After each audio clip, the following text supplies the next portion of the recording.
जय हिंद। आज हम इस वीडियो में जानेंगे कि सहारा इंडिया परिवार जो एक समय में भारत का गौरव हुआ करता था, उसमें जमा पैसों को आज सरकार ने यह निर्णय लिया है कि उसमें जितने भी पैसे जमे थे, उसमें से अभी फर्स्ट फेज में 5,000 करोड़ रुपए को वापस जमाकर्ता को दिया जाएगा। और ये कैसे दिया जाएगा, इसके लिए क्या करना है, इसके लिए क्या कागजात होंगे, आपके पास होने चाहिए, इसको कैसे अप्लाई करते हैं, इसके बारे में जानते हैं। तो सबसे पहले आपको क्या करना पड़ेगा, ये जो मिनिस्ट्री ऑफ कॉपरेटिव कॉपरेशन यानी कि सहकारिता मंत्रालय का जो वेबसाइट दिया हुआ है अप्लाई का रिफंड पोर्टल के नाम से www.mocrefund.crcs.gov.in वेबसाइट पे आपको क्या करना है, जाना है और यहाँ पे अप्लाई होगा। तो कैसे अप्लाई होगा, क्या आपके पास कागजात होने चाहिए और किस किस को पैसा वापस मिलेगा सहारा इंडिया का, वो जानते हैं। तो चलिए शुरू करते हैं। तो सबसे पहले आपको क्या करना होगा, ज़रूरी कागजात के लिए सबसे पहले एक आधार नंबर आपके पास होगा, वो होना चाहिए। दूसरी नंबर, आधार में कोई ना कोई मोबाइल नंबर लिंक होना चाहिए। अगर कोई मोबाइल नंबर आधार में लिंक नहीं है तो आधार इनरोलमेंट सेंटर पे जाके आपको पहले आधार कार्ड में एक नया नंबर या क्या करना पड़ेगा, इनरोल कराना पड़ेगा, लिंक कराना पड़ेगा। उसके बाद ये आपका अप्लाई का प्रोसेस स्टार्ट होगा। तीसरा, आपके पास चाहिए सहारा का बॉन्ड या बॉन्ड पेपर, यानी कि आपने कभी पैसे जमा किए हैं डबल होने के लिए, जैसे 5 साल में वो उसका एक स्कीम होता था 5 साल में डबल हो जाए वैसे, या फिर आपने 5-5 सौ महीने करके या कुछ कुछ महीने कर करके आपने उसके पास जमा किया है पैसे, तो उसकी रिसीविंग होनी चाहिए और वो आपको अप्लाई करने के लिए जेपीजी फॉर्मेट में 200 केबी के अंडर आपके पास होना चाहिए। तो यदि आपने कुछ कुछ पैसे जमा करते करते, जैसे आपने यहाँ पे एक एग्जांपल मैंने लिया है कि यहाँ पे इन्होंने 18,000 रुपये 5-5 सौ रुपया कर करके जमा किया है, तो इसका फाइनल रिसीविंग के साथ इसका क्या होगा, अप्लाई होगा। ठीक है, तो जानते हैं उसमें अम, भरना क्या क्या रहता है। उसमें भरना अप्लाई करते वक्त आपको क्या करना पड़ेगा, यहीं पे हम रिसीविंग समझा देते हैं कि आपको सबसे पहले कोऑपरेटिव सोसाइटी का चूज करना पड़ेगा। तो ये यहाँ लिखा हुआ है, इसका नाम है सहारा क्रेडिट कोऑपरेटिव सोसाइटी लिमिटेड। तो ये आपकी कोऑपरेटिव सोसाइटी हो गई। और उसके बाद रिसिप्ट नंबर यदि चाहिए तो यहाँ पे रिसिप्ट नंबर लिखा हुआ है, ठीक है। और उसके बाद आपको क्या चाहिए, अकाउंट नंबर। तो अकाउंट नंबर यानी मैंने यहाँ सिक्योरिटी पर्पज़ के लिए इसको मार्क कर दिया है, बट वहाँ पे आपके पास अगर होगा तो पूरा लिखा होगा यहाँ पे, पूरा ये जो है यहाँ पे अकाउंट नंबर हो जाएगा। मेंबरशिप नंबर भी चाहिए तो मेंबरशिप नंबर यहाँ पे मेंबरशिप नंबर लिखा हुआ आपकी भी यानी कि रिसीविंग पे आपके मेंबरशिप नंबर लिखा होगा। उसके बाद आपने टोटल अमाउंट कितना जमा किया, ये लास्ट वाला इन्होंने जमा किया था 18,000, तो इनका लास्ट का जो रिसीविंग है उसमें 18,000 था। इसका रिसीविंग नंबर यहाँ लिखा हुआ है और यहाँ पे टोटल लिखा हुआ है कि 18,000 रुपया क्या किया गया, जमा किया गया। ठीक है, किसके द्वारा जमा किया गया ये सब लिखा हुआ है।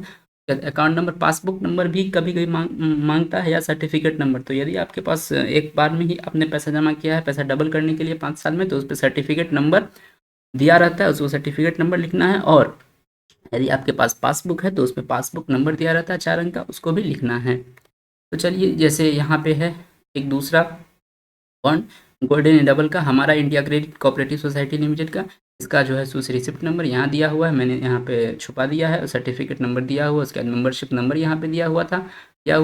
और यहाँ पे ऑथराइज सेंटर का नाम मैंने यहाँ पे वैसे ही लिख दिया, क्या है, बिंदेखलपुर लिख दिया, सेक्टर बिंदेखल नगर लिख दिया, मैंने वैसे ही लिख दिया क्योंकि मैंने इसका जो ऑफिशियल ऑथराइज सेंटर है उसका मैंने नाम क्या कर दिया, हटा दिया है।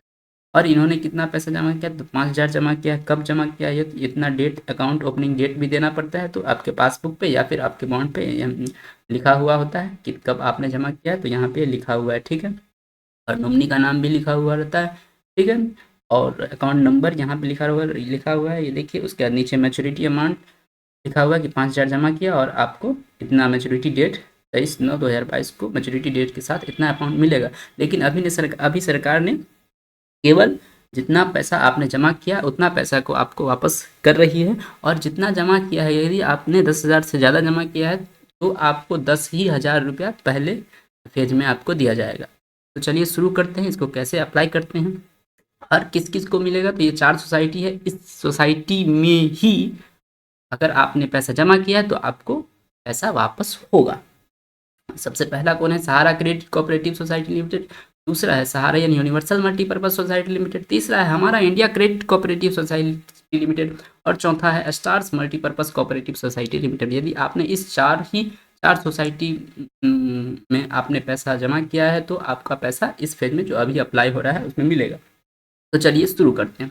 सबसे पहले आपको क्या करना है, आपके क्रोम ब्राउजर को खोलना है। उस क्रोम या किसी भी जो इंटरनेट प्रोवाइडर अथी है ऐप है उसको आपको ओपन करना है, इंटरनेट एक्सप्लोरर या फिर क्रोम या जिसको भी आप यूज करते हैं इंटरनेट चलाने के लिए।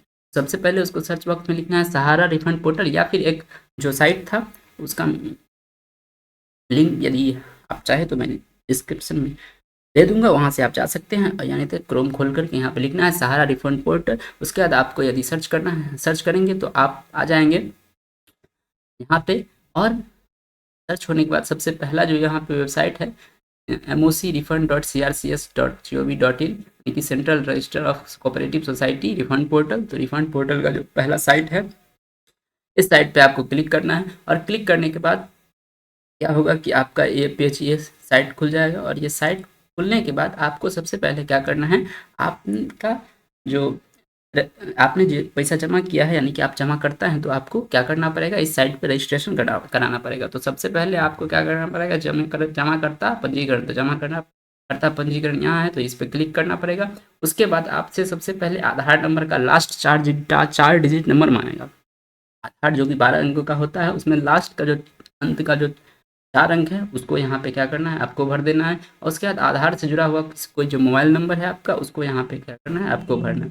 उसके बाद आपको OTP प्राप्त करे पर क्लिक करना है। OTP प्राप्त करे पर क्लिक करने के बाद आपको यहाँ पे आप कृपया प्रतीक्षा करें लिखाएगा, और यहाँ पे 59 सेकंड का वक्त है। यहाँ पे OTP आएगा आपके मोबाइल पर, उसको यहाँ पे 6 अंक का उसको यहाँ पे क्या करना है, डालना है। ठीक है, यदि एक बार में OTP नहीं आता है सर्वर में लोड होने के कारण तो आप 2 बार ट्राई कर सकते हैं, 3 बार ट्राई कर सकते हैं, लेकिन OTP आने के बाद ही आगे का प्रोसेस होगा। उसके बाद आपको OTP सत्यापित करे पर क्लिक करना है। OTP सत्यापित करने के बाद बैंक का OTP देने के बाद आप OTP सत्यापित करें तो क्लिक करना है। OTP सत्यापित करे पर क्लिक करने के बाद आपको क्या होगा, एक ऐसा डाटा पेज मिलेगा। ठीक है, एक न्यू पेज, ऐसा पेज खुलेगा। ठीक, इस पेज पे क्या करना है आपको, सबसे पहले ये नियम एवं शर्तें दिया हुआ है कि आपके आधार डाटा का ये उपयोग करेगा, और यहाँ पे नियम शर्तें पढ़ने के बाद आप चाहे तो इसको पढ़ सकते हैं। और पढ़ने के बाद यहाँ पे ये टिकआउट है, ये चेकआउट को क्लिक करना है और अगला पे क्लिक करना है।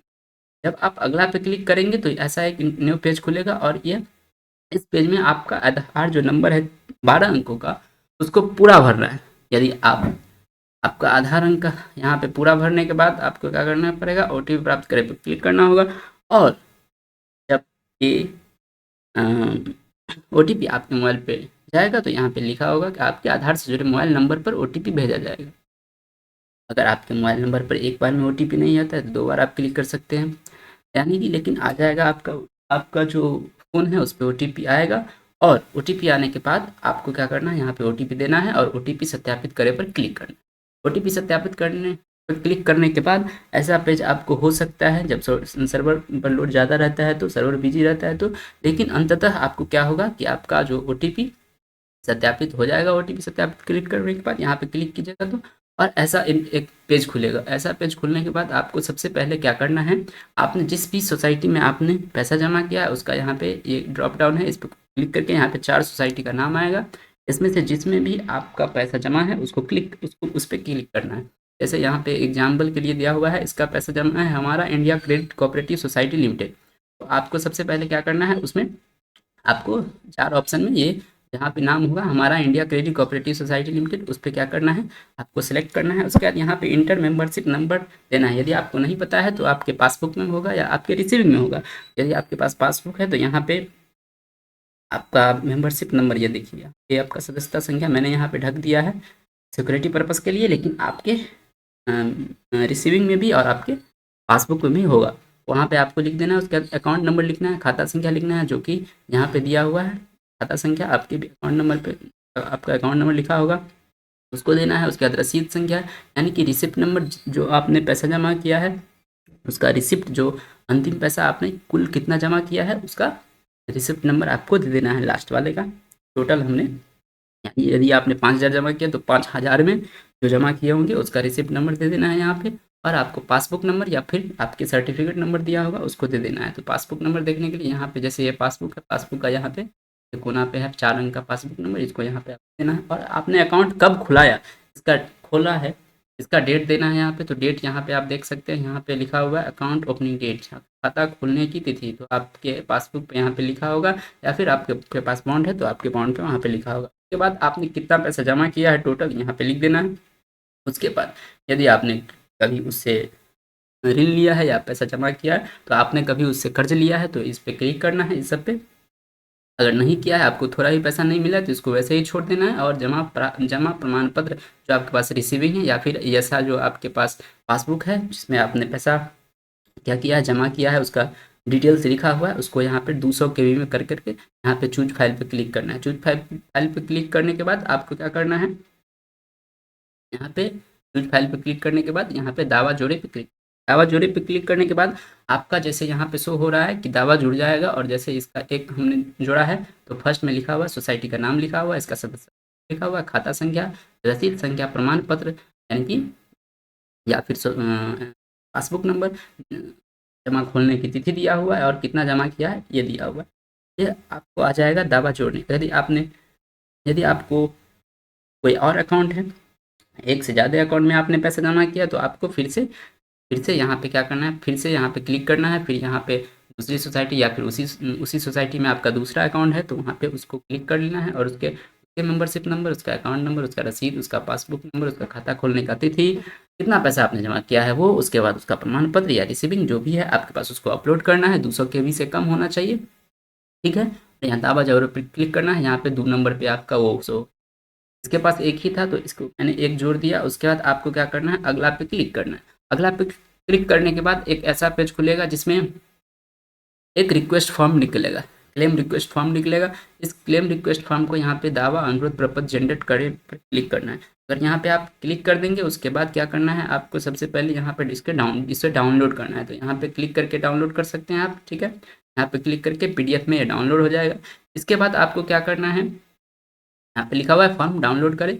डाउनलोड करने के बाद आपको प्रिंट करना है, और प्रिंट करने के बाद आपको सबसे पहले यहाँ पे क्या करना है, जैसे प्रिंट कीजिएगा यहाँ पे है ना फोटो, अपना फोटो चिपकाना है। उसके बाद उस पर क्या करना है, साइन करना है। और जो सेकंड पेज है, ये जो सेकंड पेज है, इसका जो सबसे नीचे है, वहाँ पे आपका साइन करना है, वहाँ पे आपका स्थान लिखना है, और वहाँ पे आपका मोबाइल नंबर लिखना है, ठीक है। इसलिए ये लिखने के बाद आपको क्या करना है, यहाँ पे सिंपली अगला पे क्लिक कर देना है। अगला पे जब आप क्लिक कीजिएगा, तो आपको क्या करना पड़ेगा, जो आपने क्या किया है, 2 पेज का जो निकला था क्लेम फॉर्म, उसको आपने फ़ोटो चिपका दिया, साइन कर दिया है। उसके बाद आपको उसको फिर से स्कैन करके PDF में बदलना है। और PDF में बदलने के बाद आपको आवेदन प्रपत्र चूज करने का ऑप्शन मिलेगा, यहाँ पे चूज कीजिएगा। उसके बाद यहाँ पे चूज करने पर क्लिक कीजिएगा, तो जहाँ पे आपने फाइल वो रखा होगा PDF बना करके, उसको आपको क्लिक करना है, उसको आपको अपलोड करना है।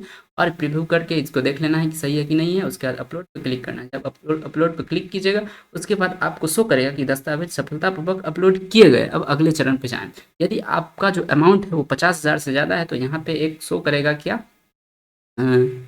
यहाँ पे आपको पैन कार्ड अपलोड करने का एक कॉलम देगा, जिसमें पैन नंबर आपको लिखना है, और पैन कार्ड का भी फोटो क्या करना है, उसको अपलोड करना है, स्कैन करके उसको अपलोड करना है JPG फॉर्मेट में, ठीक है। उसके बाद अपलोड पे क्लिक करना है, अपलोड सफलतापूर्वक हो जाएगा। उसके बाद अगला पे क्लिक करना है। जब आप अगला पे क्लिक करेंगे, तो आपको एक क्या करेगा, आवेदन संख्या देगा, जो यहाँ पे ऐसे शो कर रहा है इस पेज पे।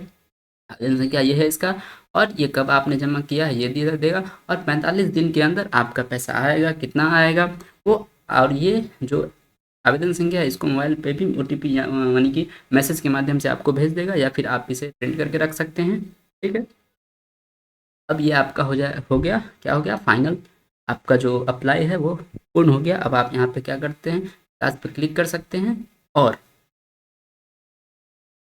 आपको फिर से वापस होम पोर्टल पे ये क्या कर देगा, विजिट कर देगा, ठीक है। तो आपको फिर से ये क्या करेगा, होम पेज पे आपको क्या करेगा, ला देगा। और यदि आपको फिर से किसी और का जमा करना है, जहाँ वैसे ही जमा करता पंजीकरण सेम प्रोसेस करना है, फिर आपका अप्लाई हो जाएगा। तो ये था सहारा इंडिया का पैसा वापस करने के लिए अप्लाई करने का पूरी प्रक्रिया या तरीका। अब आपको यदि ये वीडियो पसंद आया, आप क्या कर सकते हैं, क्या कर सकते हैं, लाइक कर सकते हैं। अगर आपको बहुत ही ज़्यादा पसंद आ गया और ऐसे वीडियो और चाहिए तो आप यहाँ सब्सक्राइब कर सकते हैं। यदि आपको बहुत ज़्यादा ही पसंद आ गया तो आप अपने दोस्तों को शेयर कर सकते हैं। ठीक है, बहुत बहुत धन्यवाद देखने के लिए। जय हिंद।